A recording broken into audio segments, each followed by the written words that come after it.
We're doing something a little different tonight on 18 News at 6. Matter of fact, we haven't done this in a long time. A large part of our newscast will be dedicated to one topic. It's being called a brawl, a riot, or a party that got out of hand thanks to police overreacting.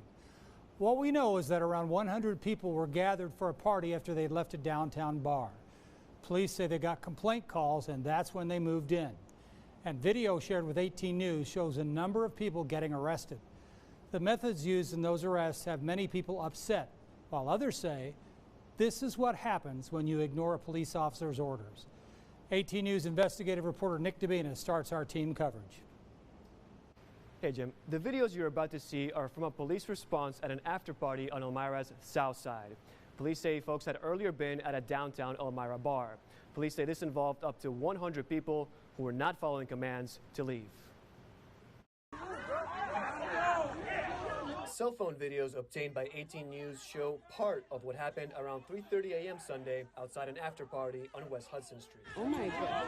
Officers from at least 5 agencies answered calls about a large disturbance and loud noise involving up to 100 people. A 56-second clip shows officers arresting 3 men on a sidewalk. An 11-second video clip recorded without audio shows at least 4 officers taking one of those men to the ground. 18 News confirmed a Horseheads police officer is the one seen hitting the suspect at least 5 times. Horseheads Police Chief Michael Suey said the incident is under investigation. Chief Suey said his officers had received a report about a possible person with a gun at the scene. Elmira Deputy Chief Scott Packard told 18 News his officers also received a call that a, quote, black male in all-white clothing was going to a car to retrieve a weapon. In a statement to 18 News, Elmira Police Union President Brooks Shaw said in part, the use of force unfortunately never looks good, but is sometimes necessary to gain compliance from those actively resisting police. This particular subject was known to law enforcement for his history of weapons possession and history of violence. Elmira police say the man was later charged with disorderly conduct and resisting arrest. Police say no weapons were found. Another 11-second video clip with no audio shows officers subduing 2 other men.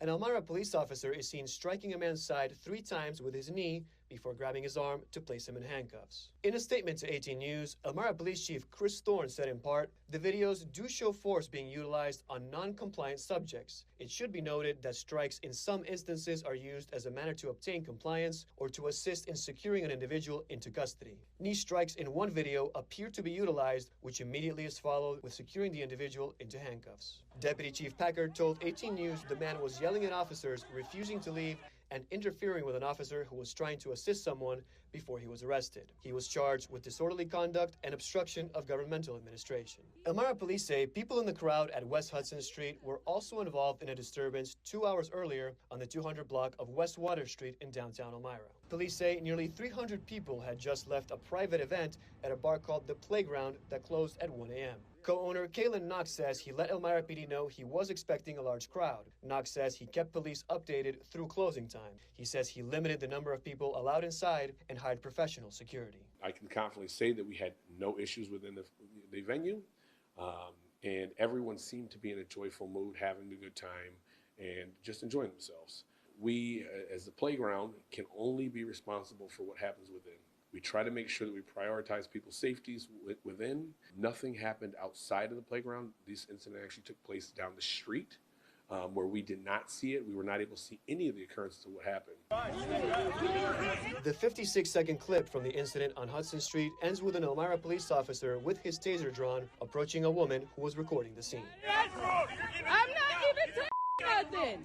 Get out of the road. I'm not in the... Don't do that. I'm not doing... I'm a bystander. Act like animals will treat you like I'm not acting like beat an it. animal. Now, beat it. Now. Get off the sidewalk. Get on the sidewalk. Okay. Go ahead. Get in my face. This is crazy. I've never seen no like this. They are beating them. Yeah, beating them, literally. Now, Deputy Chief Packard told us the comment you just heard from that officer was made in a moment of frustration at how the crowd was behaving and without any bias. Police arrested a total of 14 people, 5 on West Hudson Street, 9 on West Water Street. Chief Thorne told us any use of force leads to a review of body cam video, police reports, and photographs. Use of force incidents are also reported to the New York State Division of Criminal Justice as required by state law. Jim. Neither chief wanted to go on camera because of the ongoing investigations, right? That's right. We did ask for on-camera comments, but the chiefs say while this investigation continues, they cannot provide an on-camera comment. They did provide statements, but we do expect to hear from them again. Okay, Nick.